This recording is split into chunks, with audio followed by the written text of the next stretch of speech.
the South Gym. Your hosts of the Jack Tosh Tournament, York Dukes, face off against St. Francis tonight. This should be a good one, Josh. I know we're both raring to go. Very exciting. We saw the Dukes lose a game that I don't think either of us really expected them to lose last night to Andrew, but that's no knock to either squad. The Dukes played a good game. Of course, we're without Drew Kircher in the starting lineup. He did end up playing, but he was late to that game with a stomach ache. The national anthem begins, and I will mute us as that happens due to copyright infringements.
And following that presentation of the national anthem, both starting lineups are trotting out. There you go, the first one for the St. Francis Spartans. That's Jack Bremen, followed up by number 10, Sebastian Miller. Also coming out is Brandon Yaruso. Number 24, Nicholas Rowan. And senior guard, number 25, Sean Killian. And as for the Dukes, much more familiar faces. Looks like we do expect to see Kircher back in the starting lineup after only showing up 20 minutes before game time yesterday due to stomach issues. There is senior star guard Drew Kircher. Would have been interesting to see what he could have done alongside senior star Nick Hesh this season. But of course, Hesh tore the ACL early in the year, and now it's really the Kircher show. Alongside Tyron Casey, Alex Sherman, Braden Richardson, and starting center Adam Hardick. Both teams taking the floor, both teams in the consolation bracket picking up one loss thus far. This should be a good one, Josh. I know we're both excited. What is the key for this Dukes team to get back on track after a 10-point loss to Andrew last night? Definitely. The key to get back on track is scoring points and stopping low post opportunities. And I'm going to be honest with you, I don't know. Otherwise, I heard that we got dominated down low. I wasn't here for the game, unfortunately. I haven't been here for both York's games, both their win and their loss. But as we see here, St. Francis, as you said earlier today, I don't know if people have been with us that long, because we've been here a long time. St. Francis is one of those schools that typically is a juggernaut, and when you hear that name, you think, oh, that's going to be a good team. And York starting to build a juggernaut of their own after we saw head coach Doran step away. Dunn took over. He's done a good job with this team, but that's ripped away from Hardick, who's able to recover. Very aggressive down there in the paint. Gets it to sophomore Braden Richardson, and his shot is just off the mark. Interesting to see a sophomore in the starting lineup following Hesh's ACL tear. He draws a lot of comparisons to Hesh. Both of them play very similar roles in the offense, and really reminds me of what Hesh did as a sophomore back when I was calling those games. Now it's Hardick on the defensive glass. You can hear the Dukes fans letting them hear it. Definitely one of the more packed gyms we've had in the Tosh, and that is because the Dukes do host the biggest tournament in the Midwest, that is the Jack Tosh. The hosts here trying to square up against the Spartans. For the Spartans, that's number 15, Brandon Yaruso. Yaruso gets a rip from him by Tyron Casey. Casey's so great on the defensive end, and he gets it to Alex Sherman. Young lineup here for the Dukes as they have 2 juniors and a sophomore. Good outlook for the future of this York Dukes basketball team. Kircher with the floater, driving in, too hard off the glass, and it goes in the Spartans' direction. That's Bremen with it now. Bremen inside, backdoor feed. That's too easy for Sean Killian. Killian gets the scoring started, and the Spartans are up 2-0 early. Now it's Kircher to Hardick. Hardick bobbles it, able to recover, and gets it back to Kircher outside. Definitely good to see Kircher back in the starting lineup for these Dukes. Sherman to Hardick, who bobbles it yet again. Giving to Casey. That ball hits Drew Kircher, who bounces off of Nicholas Rowland, and it will stay with the Dukes. I really like the sophomore's effort on defense. He tries so hard, and he's great at closing out, keeps great form. Brendan Richardson, really good there. And then he nearly got the block on their actual points as Alex Sherman thought he made the three there, but goes off the back iron and hits above the backboard. Correction, for anyone unaware or just tuning in, that's happened a few times today. That area above the backboard is an instant out of bounds call, and just like that, the Spartans are back on offense. It's Sean Killian with it now. Moving it just directly to Braden Richardson. That's the easiest steal of his career, and he gives it straight up to Tieran Casey, who will start the offense. Casey to Kircher. Working from a Hardick screen. Open three-point try. Kircher doesn't miss those. The senior gets it to go, and we have a 3-2 York Dukes lead with 5:55 to go in this first quarter of action. York coming out with the 2-3 press. Really impressive there, not allowing them to get much further. Oh my goodness, and that was right through the pressure. That look was up and good. We knew that one was good. Brandon Yaruso gets his first 2 points on the night and gets them in a big way, and that's a steal and one. Look is good from Jack Freeman. Just like that, the Spartans on top by 3, and a chance to make it a 2-possession game at the line for Bremen. Speaking of the Spartans, interesting is that they have the same exact logo as Timothy Christian. And Timothy Christian is named the Trojans, and they have the same logo as each other. That one is good. Now just like that, Spartans on top by 4. Brennan did a really good job at the line. The 6'2" senior guard knocked that one home and really did a good job doing that entire play by himself as he got the steal and was ultimately able to put it in. Kircher once again will work off a Hardick screen. This Dukes team loves screens as much as anybody. Casey behind the back gets it back to Kircher. He thought about the deep 3 but thought otherwise. Now it's Hardick. We've seen him be on the perimeter a lot tonight. Sherman gets the ball ripped from him. Will be a jump ball. Possession arrow does point with the Spartans.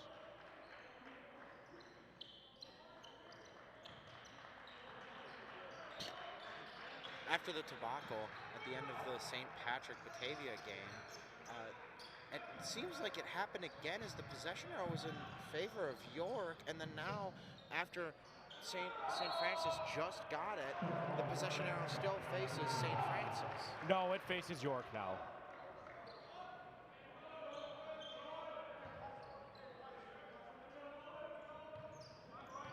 And now it's Kircher going up court.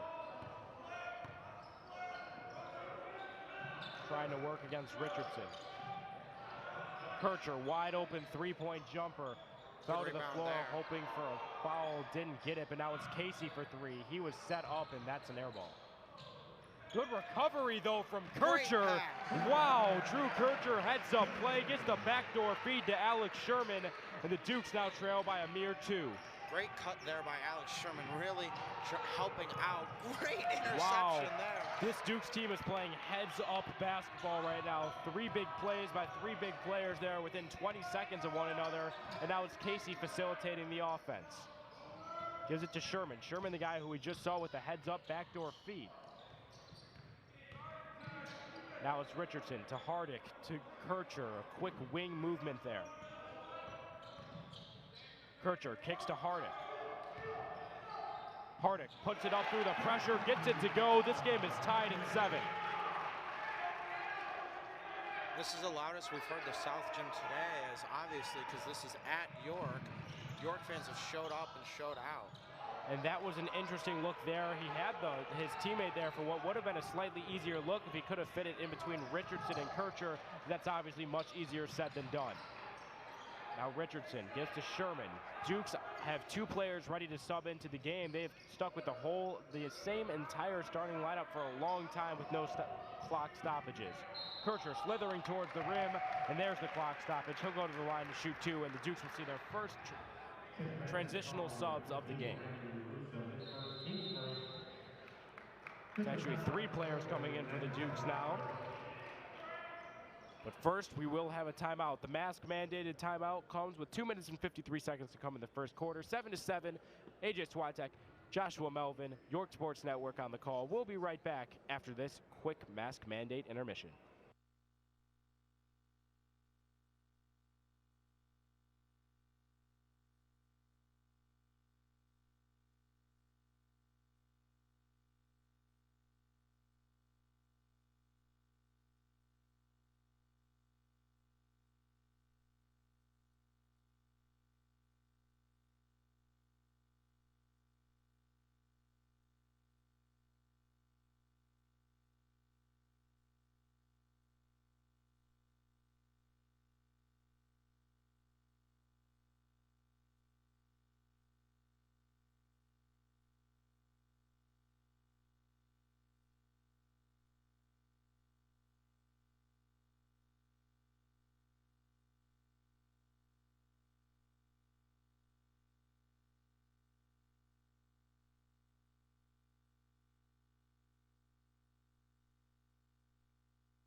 And we are back. The Dukes with a few substitutions. A.J. Levine, Aiden McGovern, familiar faces coming in for the Dukes, and it will be Kircher at the line to shoot 2. Coming in for St. Francis, T.J. Miller, the man with the mullet and the headband. Like the look. As the first one goes down for Kircher.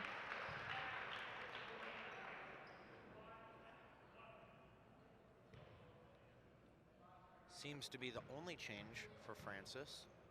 Kircher now to make it a 2-point lead, does so successfully. He is very good from the free throw line, and he certainly looks to be recovered from that stomach ache issue he was having yesterday. This South gym is loud, it is rowdy. They're trying to do anything they can to force the Spartans into uncomfortable situations. Looks like the York is in a man defense now. Sebastian Miller gives it up now. Richardson. Great recovery there. Richardson and Danko, the 2 sophomores, able to force the turnover. Kircher comes up with it now with 2 minutes and 27 seconds to go in this first quarter of play. Trying to get inside, gets it back to Richardson. Danko being guarded tightly outside, forced to give it up to McGovern, who gives it to Levine. Levine back to McGovern. McGovern for 3. The senior center is good. Aiden McGovern knocks that one down and extends the lead to 5. And this is a bit of intrigue. Number 44, T.J. Miller, playing in the backcourt for the Spartans team, able to help facilitate that play and able to help set up number 25, Sean Killian's 4th points of the night.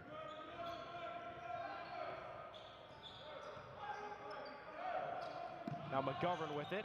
Oh, Aaron passing. Nearly rams through the YSN table there is Jack Greenan. Luckily about 3 feet from us, and luckily he is okay. Out goes Brandon Yaruso and Sean Killian. Incoming is number 2, Colin Kaiser. As well as it looks like... Oh, and another 3 from McGovern. He's feeling it from there. That one's just off the mark, though. And Sebastian Miller with it. Giving to Breenan. Back to Miller. Miller trying to go to work on Levine. AJ, we covered a 1 York game together, and that was against Glenbard West. And it looks like York is coming back out with that aggressive press trapping defense, even though they are still playing man. And it's very interesting to see as they have both McGovern and Hardick out there. This is a taller lineup for a Dukes team that has ran such small ball as Tyron Casey, listed at 5'11" at the 4. Opting to go taller here against St. Francis, and it's clearly working, but there is a foul call in the backcourt there. T.J. Miller able to draw that one. That will be Drew Kircher's first foul, and the Dukes' second on the night.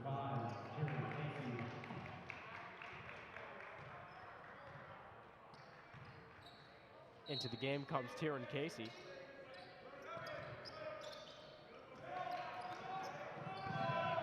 TJ Miller, no intentions of dribbling there. Big man just passes it right off, and that was a double dribble. Correct call there. Clearly had a bit of a carry. And now going the other way will come A.J. Levine and the Dukes.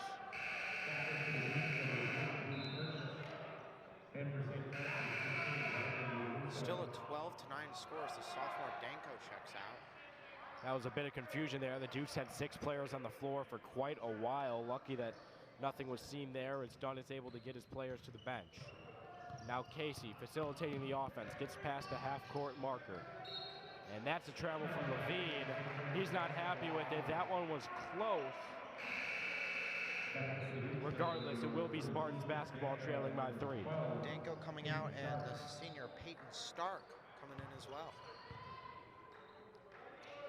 Stark playing defense on Colin Keisler, both players who recently checked into the game. Now Sebastian Miller with it, working on Danko, gets to the corner, open man for 3, no, off the back iron. Tyron Casey will go the other way. Casey pushing the pace, gets it to the corner, now it's Stark with it. Stark's been getting more and more playing time as the season has gone by, and he is a really good ball handler. Now it's Casey on the outside, facilitating the offense, directing traffic, if you will. Danko gives to McGovern, 6 seconds to go, 5 seconds. Adam Hardick, 3 seconds, 2 seconds, and he traveled. He will give the Spartans a chance to tie with 2 seconds exactly remaining on the clock.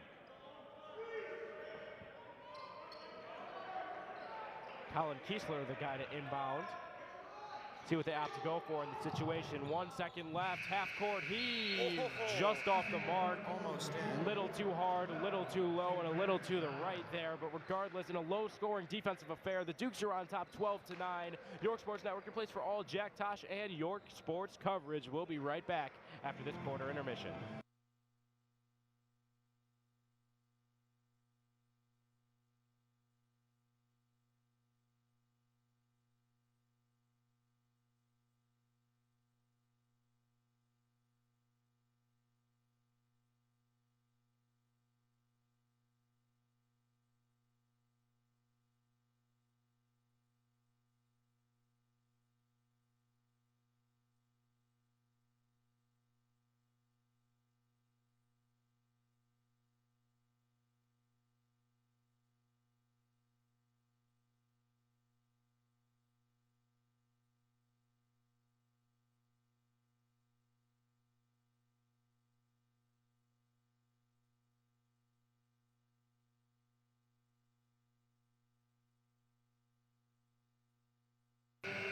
We are back. The buzzer goes off. St. Francis Spartans take the floor. Dukes late to leave the huddle.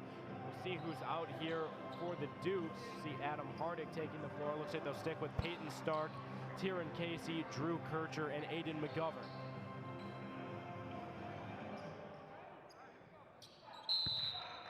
Brandon Yarusso now on the give to Sebastian Miller. The Spartans team has all of a sudden had a really hard time on the offensive end. This Dukes team has caused a lot of issues in their backcourt.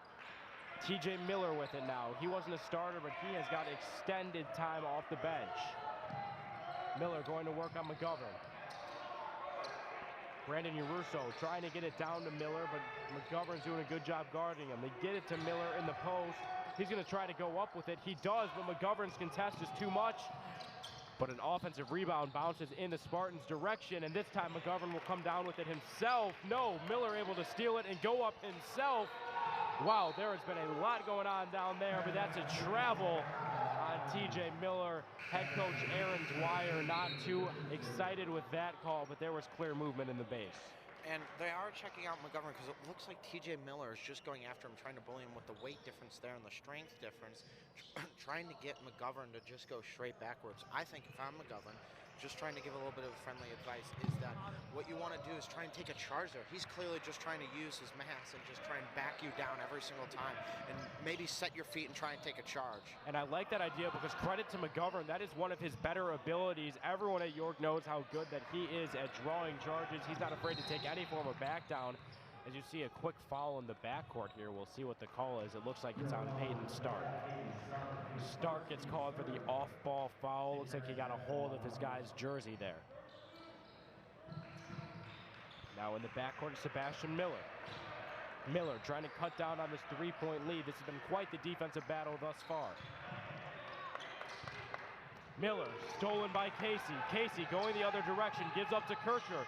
Back to Casey for three, blocked. TJ Miller from behind, the huge hustle play from the huge guy, but that's just an errant pass. We'll see if it was swatted. It is said that it was, based on the noises here in the gym. Dukes fans not too excited with that one.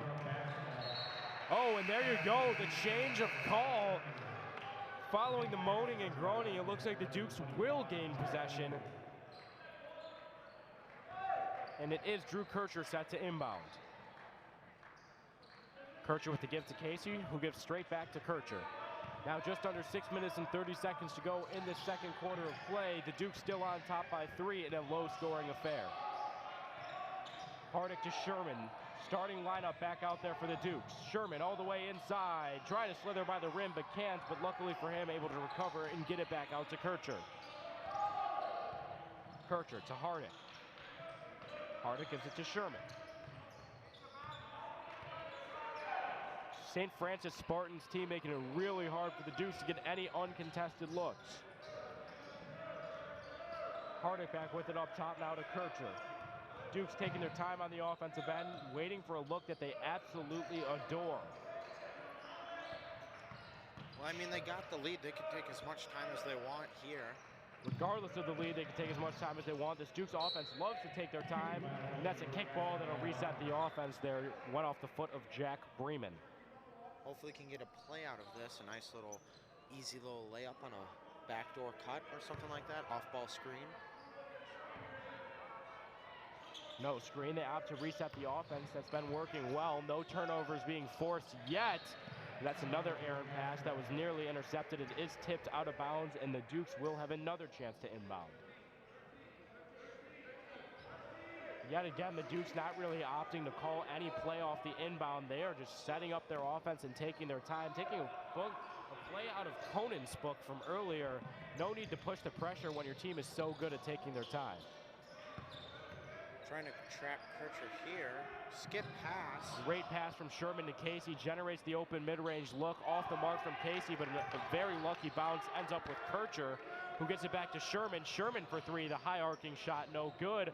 But another offensive board goes to Tyron Casey. Sherman shot nearly 45% last year, being the leader in three-point percentage last year. This year, not the same, shooting under 30%. Hopefully he could find a stroke again by the time the IHSA state playoffs come around. Absolutely. I mean, hopefully he'll find his stroke here during this game, because the Jack Tosh, one of the biggest tournaments around, absolutely a big stage, lots of people watching, and Sherman is a player that we both know his ability. However, that's an errant pass from his hands, go directly to the Spartans, and oh, looks like that's a blocking foul that will come against number 5, no, comes against number 11, Alex Sherman. Tried to take the charge there, but was still running. Cannot do that. Once again, one of the rules of a charge is your feet have to be set. Why, thank you. And that sends Sebastian Miller to the line to shoot two. Miller's first one is good. Nothing but nylon there. Down to a 2-point York Dukes lead. I do have a question. I'm assuming this is true. Nets are made out of nylon? Correct. Okay. Just want to make sure you weren't using the wrong material. They are made of nylon as those both go, and now it's a 12-11 lead for the Dukes. Kircher taking it up. Quick give to Casey, who gives back to Kircher. Looking back to Casey and passes his direction. The St. Francis defense has really put the pressure on York's offense and really been effective during this second quarter. And in that stoppage of clock, it looks like the Dukes will try to get Chris Danko into the game. Sophomore's been getting extended time here. As the season's gone by, there's been a lot of times where him and Richardson have been on the court with one another, and the two sophomores have had a very good connection out there. Definitely agree with that. Danko, when he came in earlier in this game, he was really effective, getting a couple of steals there. A good offensive look and a pass or two. Kick ball there. Yet yet again, the St. Francis team with a kickball violation. It almost reminds me a bit of the Glenbard West Hilltoppers, just not as extreme. They've gone for them a few times, forced the Dukes to reset their offense, and honestly, it's just a mental game of making them know that their passes are that much harder to make. And then also, I mean, I think it's a good realization because it's not like an actual violation where it counts as a foul. If it does, much less teams would do it, but I think they, 3 here, missed. Defensive rebound, pushing the effort. And that pass just over Kircher, but unfortunately for the Spartans, also just over his intended target, Sean Killian. That allows the Dukes to retain possession and get A.J. Levine back into the game. And then as I was saying is that I think it's smart because then it doesn't allow bounce passes to get by you every time because they cannot just bounce it right beside you and get it back up to the chest. They're really going to have to fit it through the angle in between where your hip is or your hand can't reach, and neither can their foot. Correct. And following this mass timeout, we'll take a break of ourselves, Josh. Current score 12 York Dukes, 11 St. Francis Spartans. We're in for a good one. This one's going to be a defensive battle here in the South Gym. This is what Jack Tosh basketball is all about. Your 2021 47th annual Jack Tosh tournament brought to you by the York Sports Network. We'll be back after this quick break.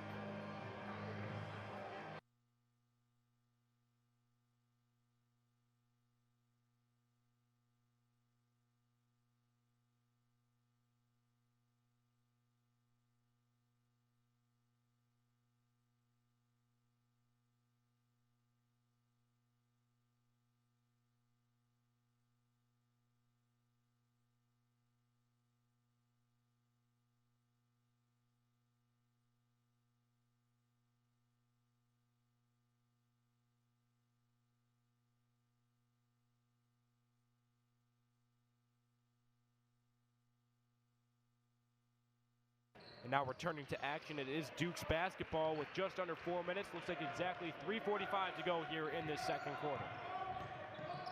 Levine with the give to Kircher. Kircher to Hardick. Hardick gets it back to Levine. The Dukes forcing switches, trying to get Adam Hardick on a mismatch down low, and it appears they have done so. Hardick opts to reset up top, leads to this Dukes reset that now has A.J. Levine with the ball in the corner.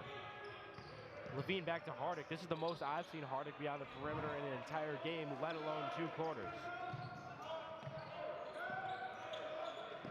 As you said earlier in the game, this York Dukes team really does love the screen, and they're using it a lot with Hardick here. But the unfortunate thing is that St. Francis is doing like a double team off screen, so every single time there's not been an open shot. And that was not an attempted shot, although it will likely be marked as one in the stat book. That was meant to be a cross-court pass, and the bad pass from Richardson leads to points on the other end. Sebastian Miller gets the corner 3 to go, and just like that, the Spartans are up by 2.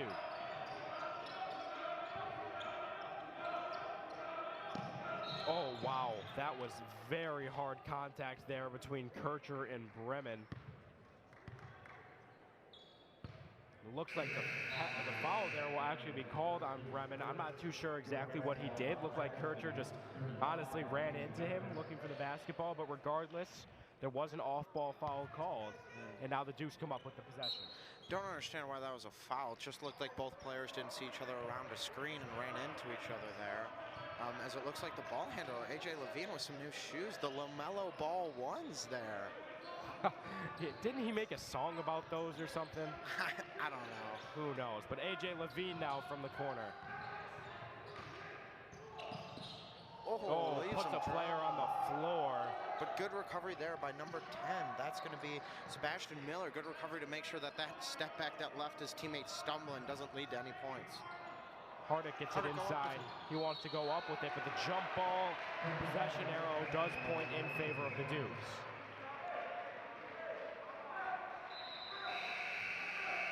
Big man TJ Miller about to come back in. Looks like St. Francis likes that matchup that Miller had between him and McGovern that they had down low there. As soon as McGovern checks in the next dead ball, here comes TJ Miller. Levine to inbound, gets it over top to Kircher. Kircher is fouled on the way up. That is Sebastian Miller. Looks like it'll be called on the floor, and yet again, the Dukes will be set to inbound. yet again, all I saw was a slipping foot, but, you know, helps the Dukes. Both teams now sitting at 4 fouls. Relatively clean game up until this point. Looks like neither team will reach the bonus before halftime. Hardick to Levine. Levine with the floater. Wow, that's a tough shot. He got it right over TJ Miller, who is just a much bigger guy than Levine, but Levine didn't care. That was a great finish at the rim. It would have floated over his man. Finally, a shot taken by this Dukes offense, and glad it was that one because that was a good shot and he was able to put it in. Now all deadlocked at 14. A minute 25 to go in this one. The first half is coming to a close. Miller kicks out to Yaruso. Gives to Killian. Back to Yaruso. Yaruso for 3. No, off the side of the iron. Rebound goes with the Dukes. Good rebound by sophomore Chris Danko. No. But Aaron pass, and luckily for him, it looks like there was a foul on the floor before it went up. But regardless, Danko with a good heads-up rebound, but then no need to pass without being aware of your surroundings. Good play there from the Spartans to be able to get possession of the ball right back. Definitely great steal by Jack Brennan. That's his second backcourt steal off of a defensive rebound tonight, as he shows that he's really active there. And now it's Kircher going the other way. It looks like he'll have an odd man rush. He sees Danko, doesn't care, puts it up himself, and the slithery finish from Drew Kircher. That's what he specializes in. He's now up to 7. He's either team's leading scorer up until this point. Slithery is right, as he was able to jump around Jack Burnman with attempting to take a charge. Jack Brennan with it. 31 seconds left in this first half. Dukes with a 2-point lead. Brennan going to work on Danko, decides to pass it off to Miller. Miller trying to work on Levine, nearly goes backcourt, able to recover. And now with 17 seconds, this is some of the better defense I've seen. But Levine called for a foul. He thought that he was getting the charge. Me too. I don't know if that would have been a charge, but he was next to him, not in front of him. Typically blocking was when you block someone from going to the hoop. Regardless, now with 15.5 seconds to go, the clock begins to run as the ball is inbounded. The Dukes currently on top by 2. Spartans have a chance to take the lead or tie it going into the half. Now 6 seconds remaining, 5 seconds left, 3 seconds. That ball is thrown out of bounds, and with exactly 3 seconds remaining, Vince Dunn's York Dukes will have a chance to extend their lead. Jack Brennan throwing that one away.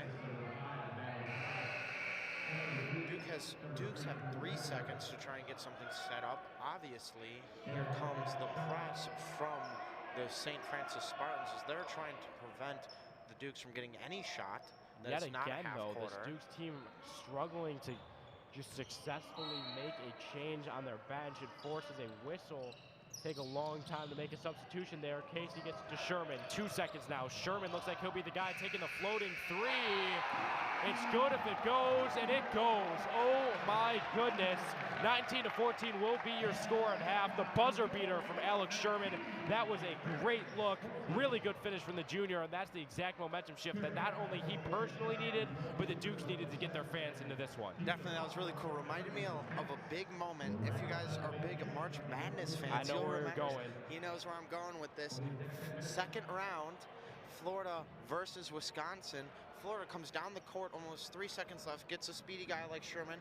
I don't remember the names of these guys because none of them are in the NBA, but their point guard brings it up, is able to get there, jumps from right behind the three-point line and does like a floater 3, and it's basically a free throw from that point, and you know, much further back for a college three-pointer, but just as impressive here from a high schooler, able to do the same thing and make it. Great job there from Alex Sherman. Absolutely. I mean, we see it all the time, these trending plays on Instagram, TikTok. It's the new popular thing to jump from beyond the three-point line, but end up well above the line, like right there. Really good finish from Sherman, and it leads to the Dukes' 5-point lead at halftime. York Sports Network, your place for all York sports. We'll be back after this halftime break.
are back with York basketball, 35 seconds remaining in the half.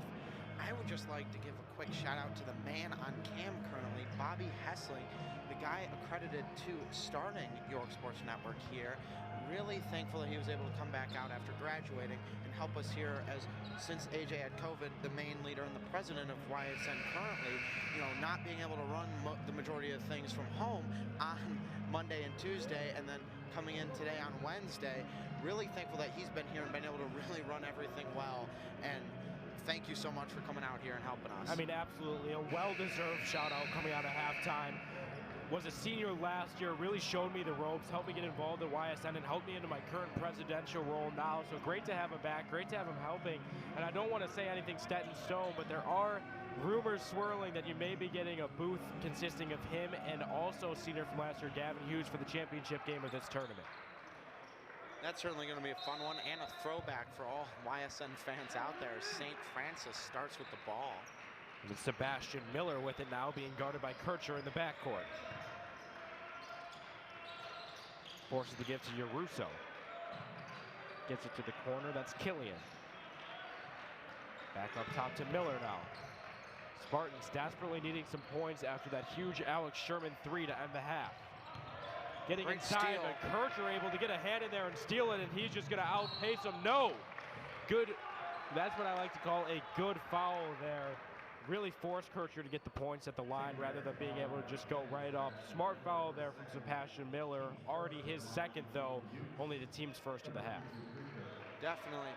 And, that's always a good foul there on the fast break. They implemented that foul a while ago in the NBA. And it allowed teams to, really make other teams work on their fast breaks, as they now have to work for their points. Right, before the rule change, it was actually even worse because people would just open lane foul and it would be on the floor. But definitely good that all fast break fouls are considered in the air shooting fouls, because I mean it's called a fast break. It should be quick points, but luckily for the Dukes, Kircher is cashed from the line.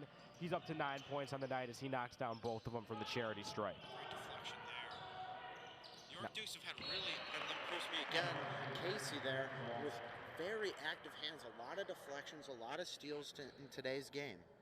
Absolutely, and that was Yaruso there, the intended target. If that one would have made it through, he would have had an easy look from the baseline. Now barely getting it over the arms of Casey. Tyron Casey listed at 5'11", but he is really good on the defensive end. That's what he's really specialized on his time here at varsity, and he has done a good job at being a defensive specialist, really filling in the role, if you will, of a latter Jeffrey Grace, the defensive specialist from last season and the season prior for the Dukes. Tyron Casey has stepped into that guard role, and he is playing it well in Vince Dunn's system. Definitely, and Braden Richardson there, great job forcing him to go so far baseline that he steps out of bounds on the baseline. Absolutely, I was going to say the same. Very good play there from the sophomore. Heads up, and Alex Sherman felt his deep three there. That one was just off the inside iron. Now going the other way are the Spartans, pushing the pressure for the first time in this one, and it's to no prevail as the Dukes come down with the rebound. Kircher going the other way, working his way through two Spartans defenders, ends up with Jack Breenan on him. Casey directing traffic, telling Richardson where he wants the screen. Richardson wants it inside and gets it from Hardick, finds the open Sherman. Sherman deep three, yet again off the mark. And now it goes back with the Spartans. And as you mentioned, Josh, we're used to seeing those shots fall. This year it just hasn't all been there for Alex Sherman. No, and that's kind of been a consistent theme for this York team, is that they really haven't been performing to their peak abilities. As we said a lot last time, is their turnover or assist to turnover ratio hasn't gotten much better. Here with the turnover force there today, I mean, it's been amazing. Oh, Alex Sherman nearly able to finish, but I know what you were going to say, and it was a good point. This Dukes team already performing well. Oh, wow, and that's an and-one finish. Hardick tried to draw the charge, still moving the feet. That's the exact momentum shift that this Spartan squad needed. He'll go to the line for a three-point play. But this Dukes team not playing their full potential. You see guys like Alex Sherman currently shooting below 30% from beyond the arc, but they are still at a very favorable record. And despite their loss to Andrew, they really have had a good showing in this Tosh tournament, especially in their scrimmage against Timothy Christian, and now they're out to a 4-point lead with possession against a very solid St. Francis Spartan squad. Definitely, and I feel like this team can really go places if they start hitting it on all cylinders. Now it's Casey getting the pass from Kircher. I agree. Once everything clicks into place, this will be a really interesting matchup in conference. It's all of a sudden the West Suburban Silver has turned into one of the better basketball conferences in all of Illinois, as it's home to both Glenbard West and a team that is sneaky good in this tournament, the Lyons Township Lions, as that one's good from the hand of Adam Hardick. And Adam Hardick's signature power dribble, I remember playing against that all the time. Just gets that power dribble, you know he's going to go up with it, and unlikely to miss it there. Great block by Richardson. Really heads-up play by the sophomore. Leads to an offensive transition for the senior, Drew Kircher. Kircher. Looks like that foul will come on the floor against Adam Hardick. That was a moving screen. Nice little Curry slide there from Kircher, going back and forth with the behind-the-back dribble, the move that broke 2K. There you go. That's a reference for any of you Ronnie 2K users. Not too many out there at this point. But regardless, the ball goes in the other direction. Now it's DeRusso with it, giving it to Miller. Miller inside, floater off the mark. Braden Richardson, he doesn't play like a sophomore. That's a great heads-up play to come down with the rebound and get it to his senior guard. Kircher, the senior guard of mention, able to rise up and knock down the three. And this Dukes team is looking hot. Now up by 9 with 4:30 to go in this third quarter. Kircher here with a similar position as Sam Ron in the last game with 12 points, nearly half of the team's points so far in this third quarter. Only difference there is about 5 inches of height. Now going the other direction is the Spartans, and yet again going for a floater and missing is Brandon DeRusso. Really good defensive effort from the Dukes here in the second half. Great effort here, especially with Tieran Casey. I was going to mention this point earlier, but now that we brought defense back up, I don't know Tieran Casey personally, and I don't know his wingspan, but it looks like he has nice long arms that really help him on the defensive end and allows him to clog up passing lanes with his shorter height at 5'11". And I do know him personally. I don't know his wingspan off the top of my head, believe it or not. That's not something that is a prerequisite for being friends in the modern day and age, but regardless, really? Tieran does have a large wingspan for his frame, and it does help him on the defensive end. Duke's on top by 9. Mask-mandated timeout here called with 3:57 to go in this third quarter. Duke's sitting on top at their own Jack Tosh tournament. This is a good one. Don't go anywhere yet. York Sports Network, your place for all York sports. We'll be back after this 90-second mask-mandated timeout.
And I am back here with Josh to my right. Duke's back with possession, under half of this third quarter remaining. Duke's on top by 9.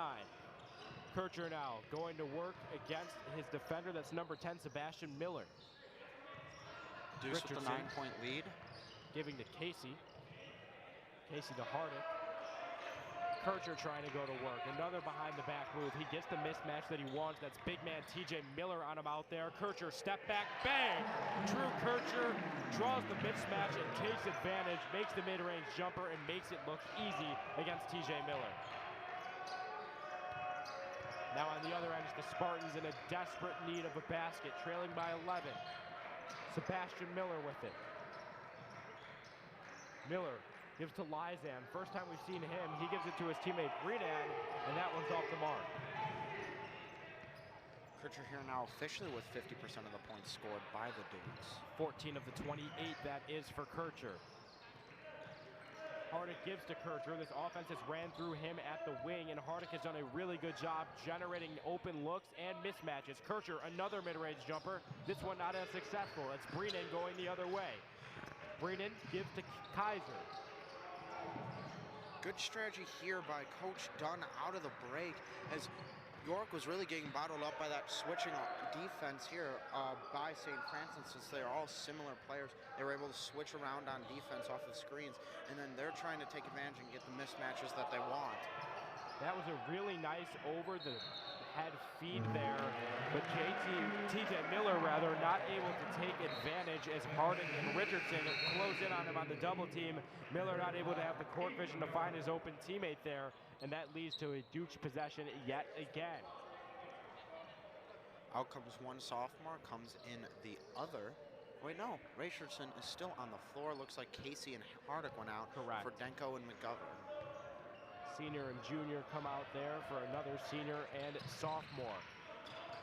Nearly loses his handle there. And he does. That's over and back. There was no tip. The sophomore loses possession there. That's Chris Danko.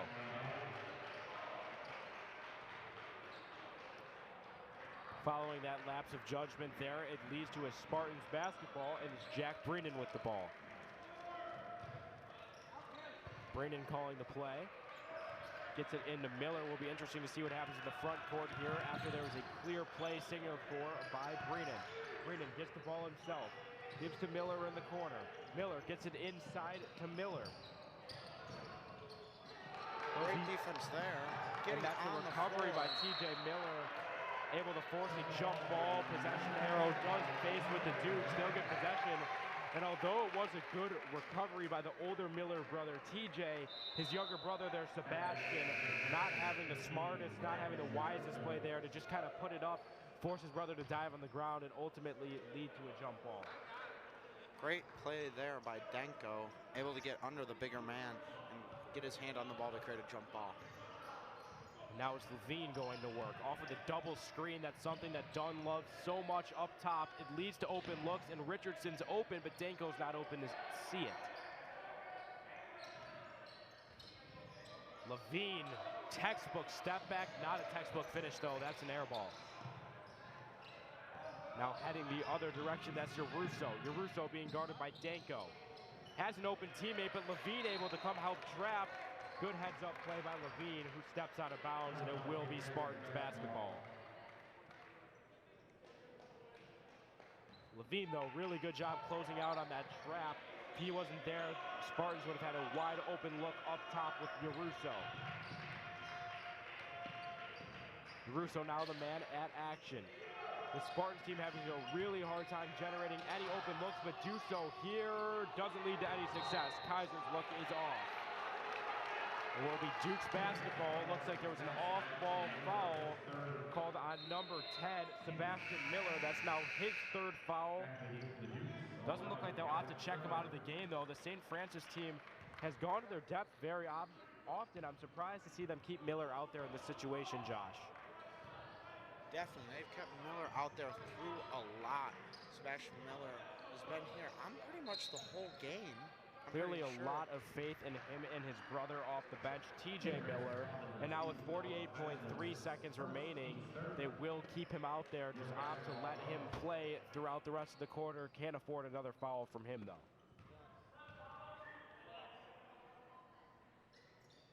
Now the inbound from Levine finds the wide open Alex Sherman. He gets that one. Nothing but nylon from the man, Alex Sherman, number 11. Gets the lead back to 14.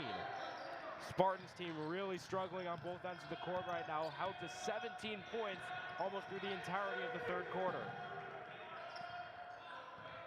Kircher switches onto a new man. It's Richardson helping with the trap. Dukes wanting a travel, don't get it called. McGovern almost able to make a crazy play, but he runs into the unlocked door. Lucky all is well down on that end. Now with 19 seconds left in this third quarter, out comes Drew Kircher, in comes senior guard Peyton Stark. Of course, the brother of older sister Maddie Stark, who's an absolute York legend, one of the best players that York has seen at basketball, period. Of course, she was on the women's team. Now it's going the other way. Here comes Stark. Stark with 9 seconds, gives it up to Levine. Levine going to work under the rim. Too soft. Recovery goes to Miller. 2 seconds. Miller gives it up. Richardson rising above for three. Air ball. That one's off the mark. But regardless, the Dukes will head into the fourth quarter with a 14-point lead. York Dukes 31. St. Francis Spartans 17. The Dukes have played really well in this one, showing why they not only host the tournament, but believe they are the better opponent in this matchup. Now, York Sports Network, AJ Swiatek, Joshua Melvin, will be right back after this quarter intermission.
And following that quarter intermission, we are back. York Dukes 31, St. Francis Spartans 17, in case you're just tuning in.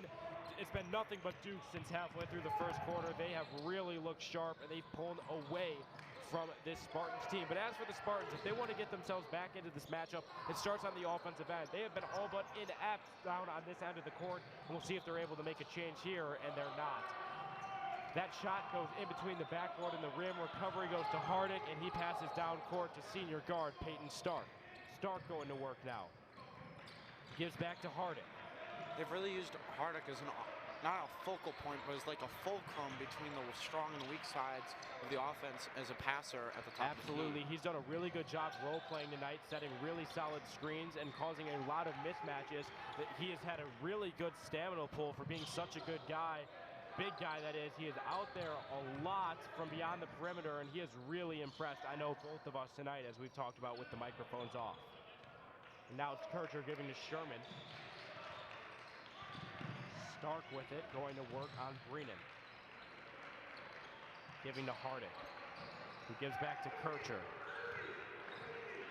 Kircher loves this area on the wing, able to get all the way inside. Drew Kircher makes it look easy, and I'll tell you, that's not an easy shot to finish. He's up to 16 on the night now. You know, I'll tell you, I think he's recovered from that stomach ache, Josh. He's done quite well. It looks and like there's the steal from Kircher going the other way. He has Stark, opts to take it himself, finishes again, up to 18 now. Kircher has over half of the Dukes' 35 points. Kircher is having himself a night. Coming back from the stomach ache yesterday, he is looking like himself. Having a great night tonight, really effective offensively in every single aspect.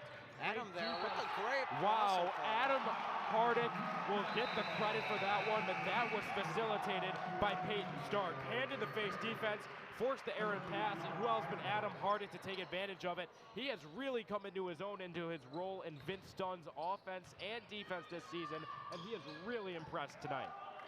Definitely had a great night tonight. Couple errors, you know, a few turnovers that you would like to have back. But if you're winning by this much, and he's been a good, effective part of it. As York finally doubles St. Francis here, putting on a dominant showing today. Absolutely. This is a different Dukes team than the one that we saw lose by 10 to Andrew. A lot of that is because of Kircher's confidence coming back from his stomach ache. Great handle there by Sherman. It just put them in a zipper. You could see the entire team getting excited. He just slithered through 4 defenders. Rightfully excited. Huge play from the junior, and Kircher gets a steal of his own. And one! Drew Kircher. This Dukes team is electric. 39-17. Kircher's up to 20 on the night. Oh my Lanta. 22-point lead for the Dukes. Energy is high in this stadium. My goodness. Technical foul? Yes, it looks like a technical foul was called on Kircher's way up. Interesting call with the techs here, as back-to-back games where we as announcers are confused at where the tech came in from. Regardless, huge play from Kircher. He's been all over the place, getting steals and finishing. It looks like a technical was called on both teams, and one of them does come against Drew Kircher. Now that I look at it, he was one of the players committing the technical foul, and I think that the other one actually did come against Brandon Yarusso. So both players at the line also committed technical fouls of their own. They both make free throws, but it looks like Yarusso will get 2. Oh no, Kircher was fouled on a shooting foul on the way up and then committed a technical on the way to the bench. That's what happened there. Kircher with a technical foul. It was for clapping in his face following the and one. He got his face clapped. Really appreciate the fan clarifying next to me to my right. Kircher made the and one shot, but then got a bit cocky, got in his face, clapped a little bit near the eyes. He did convert the and one, but now St. Francis will have possession.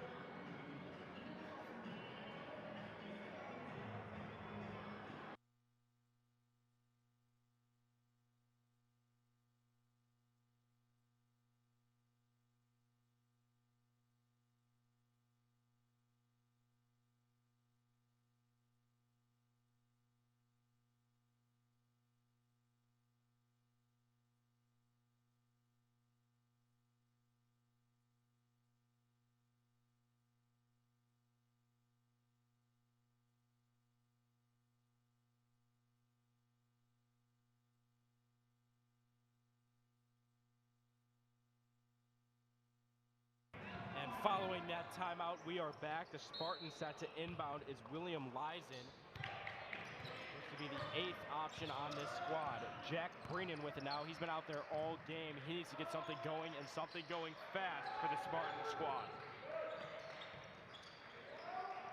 As the Spartan offense hasn't scored any points outside of in the last stretch. And that's a rare open look that they generated, and they still missed. That's Colin Kaiser off the mark.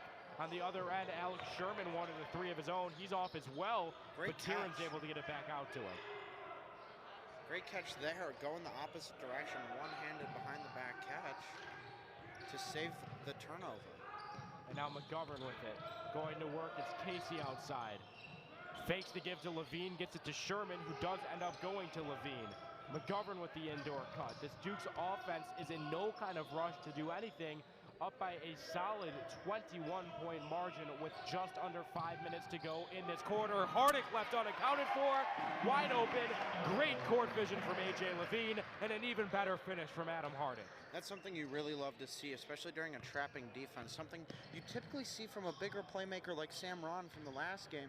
You typically see that where they're able to throw it over the defense, past the trap, because when someone's trapped, there's always someone open because there's 2 defenders on one offensive player, and Adam Levine with the great vision able to find him down low, and Adam Hardick with the easy finish. A.J. Levine, rather, but it will be interesting. Both these players will be back next season. This Dukes team relatively young. The only seniors we've really seen hit the floor so far being Tieran Casey, Drew Kircher, Aiden McGovern, and Peyton Stark. So a lot of these players will be back next season. This Dukes team will be led by Richardson, Sherman, Hardick, Levine. I mean, it will be an interesting squad to say the least, and this Dukes team already so solid as is, they will be a force to be reckoned with next season under Coach Dunn. Now it's Richardson pushing the pace the other way. Timeout on the floor, charged by Coach Vince Dunn. That'll be a 30-second timeout for the Dukes with 4 minutes and 2 seconds remaining. Dukes on top by 23. York Sports Network, your place for not only York Sports, but Jack Tosh coverage. AJ Switek, Joshua Melvin will be right back after this 30-second timeout.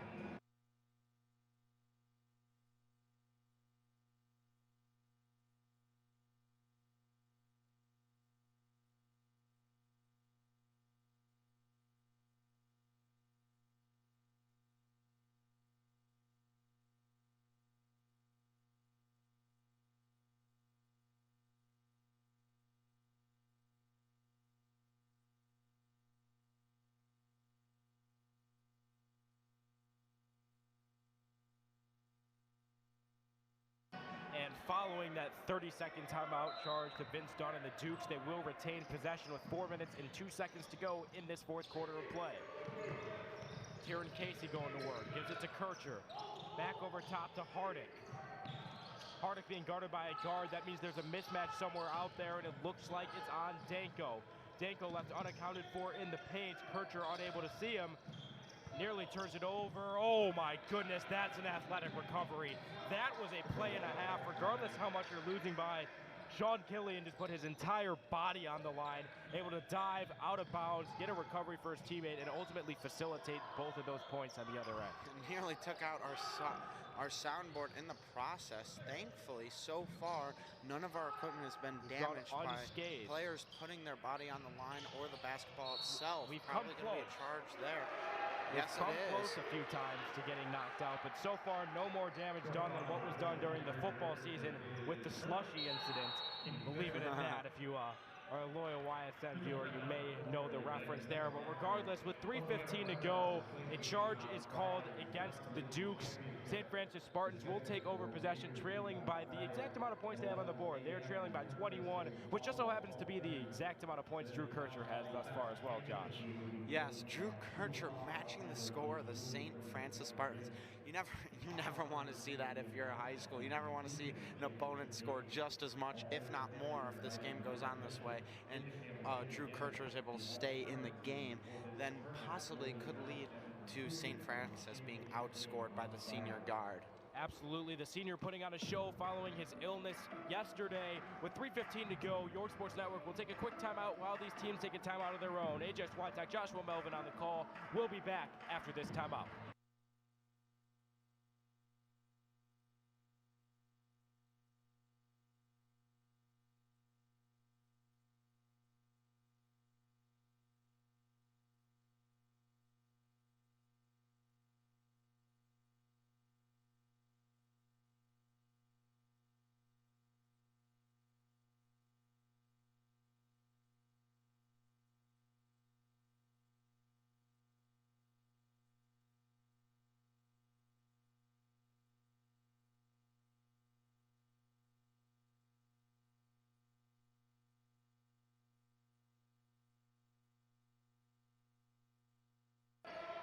We are back, St. Francis Spartans with the basketball.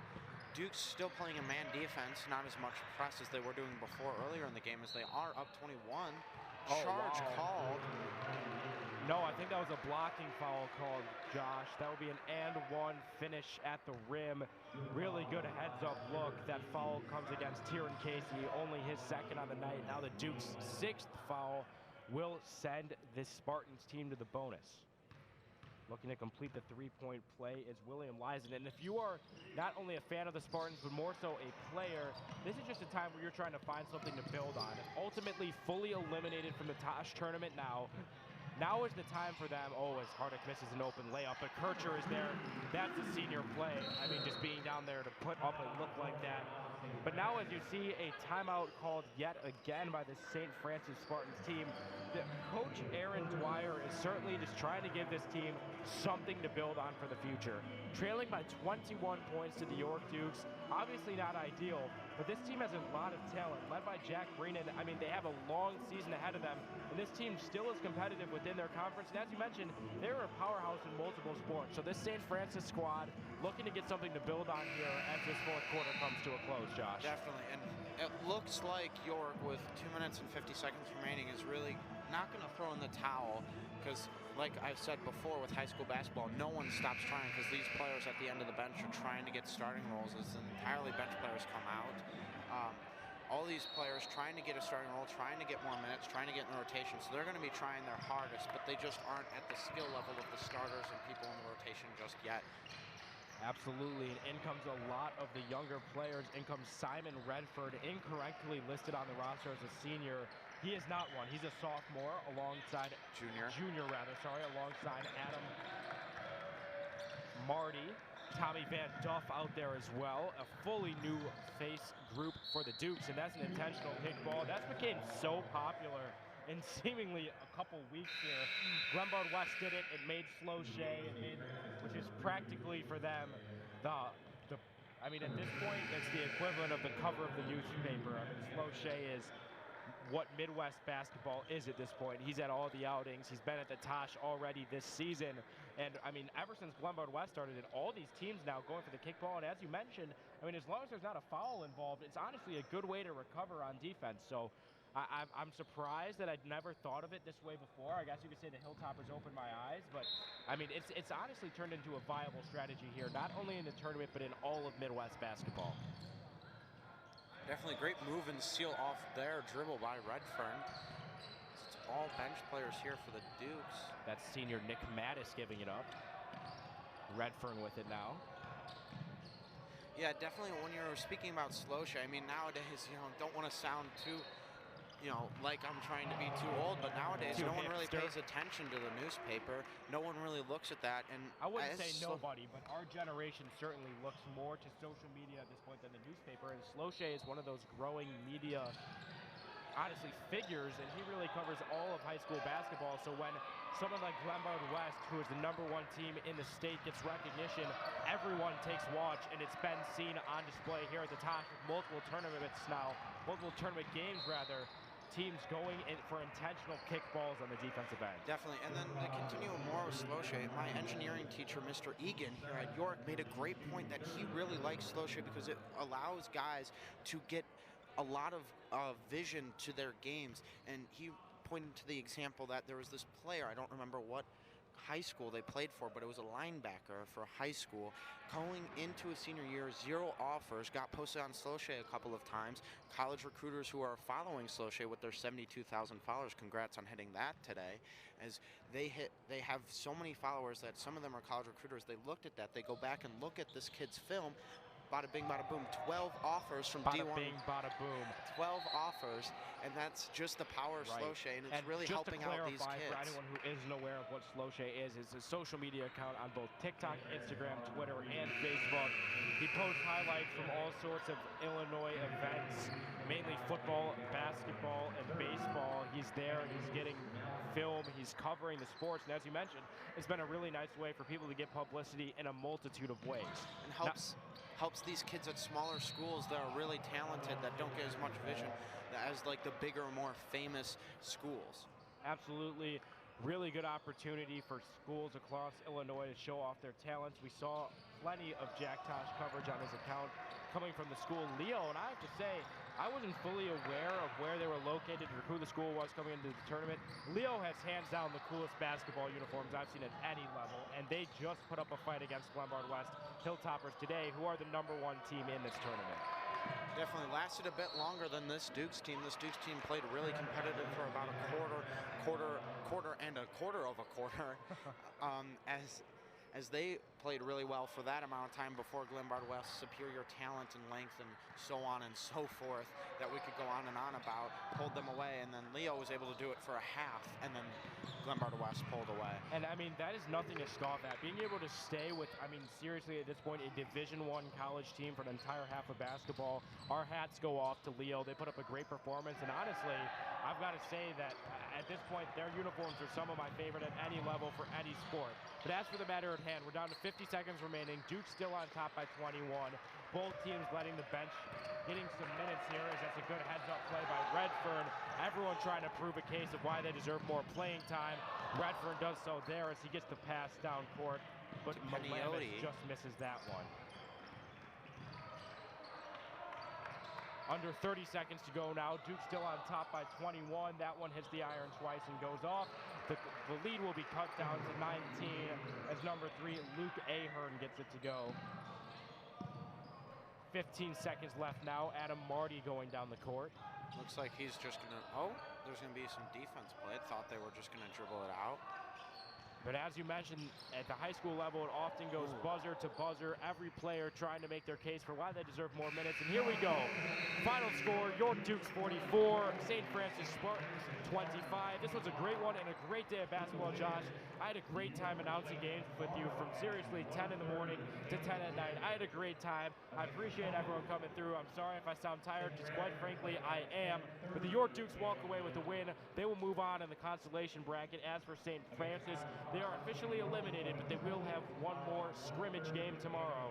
AJ Swiatek, Joshua Melvin, this will be our last call of the day, but not of the tournament. Thank you guys for tuning in to the York Sports Network, your place for all York sports and Jack Tosh coverage. Signing off for the night.